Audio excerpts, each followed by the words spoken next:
حمد به حد ثناء به اعداد بر خدایی که نوری ایمان داد. السلام علیکم و رحمت الله و برکاته.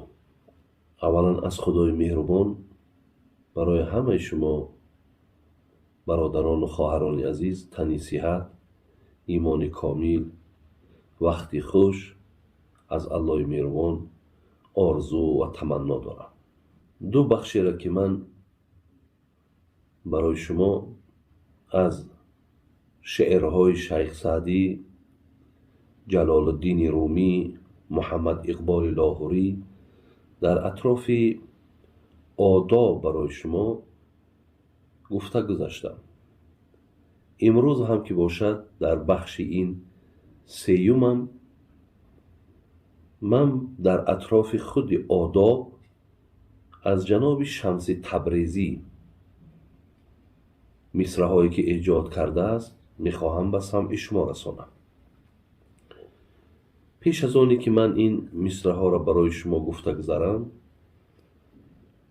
با روایت حضرت عبدالله ابن مسعود پیامبرمان گفته بود است که ان الله قسم بینکم اخلاقکم کما قسم بینکم ارزاقکم.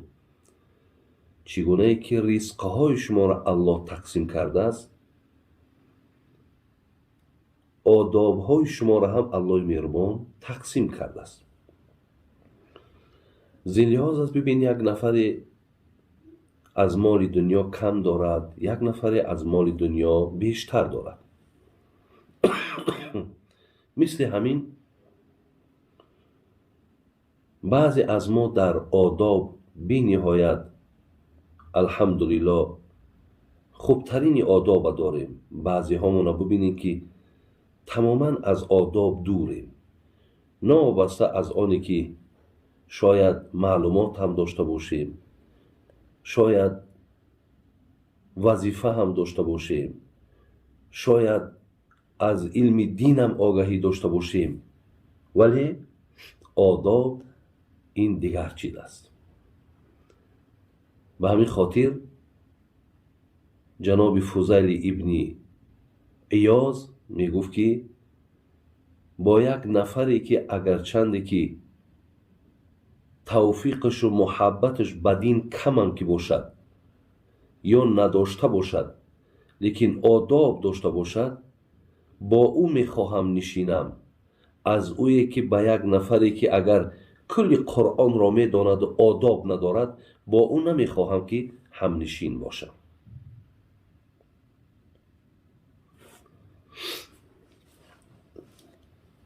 میاییم به سر مصرع‌هایی که جناب شمس تبریزی در باب آداب گفتند. پیش ارباب خرد مایه ایمان ادب است، لاجرم پیشه مردان سخندان ادب است. بی ادب را به سماوات بقا منزل نیست، در سماوات بقا منزل مردان ادب است. آدمی زاده اگر بی ادب است آدم نیست، فرق در جنس بنی آدم و حیوان ادب است. کردم از عقل سؤالی که بگو ایمان چیست، کردم از عقل سؤالی که بگو ایمان چیست، عقل بر گوش دلم گفت که ایمان ادب است. دیده بگشای ببین جمله کلام الله را، آیت آیت همگی معنی قرآن ادب است.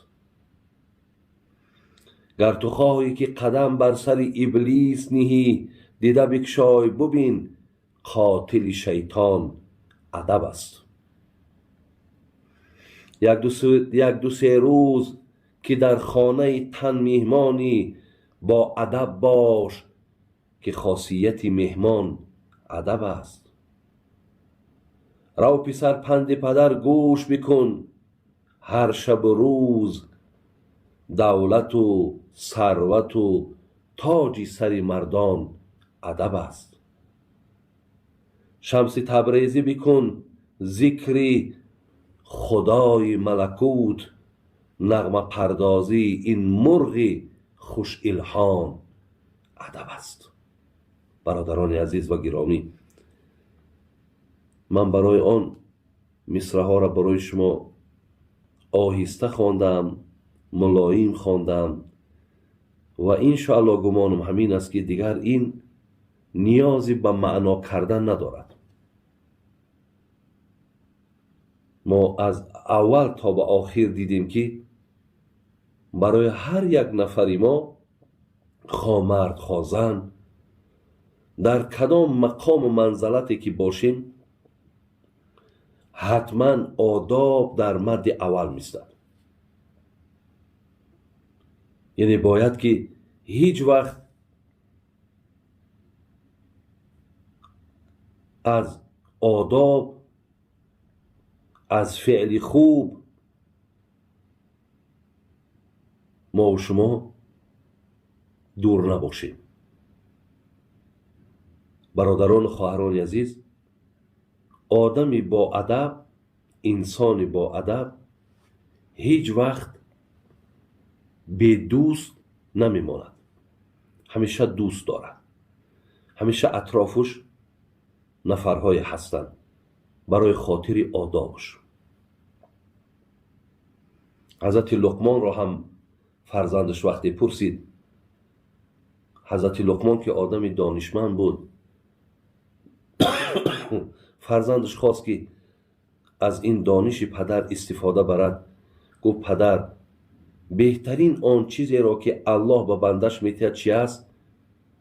حضرت لقمان 5 چیزی را که نام گرفتن، در یکی از اینها آداب هست.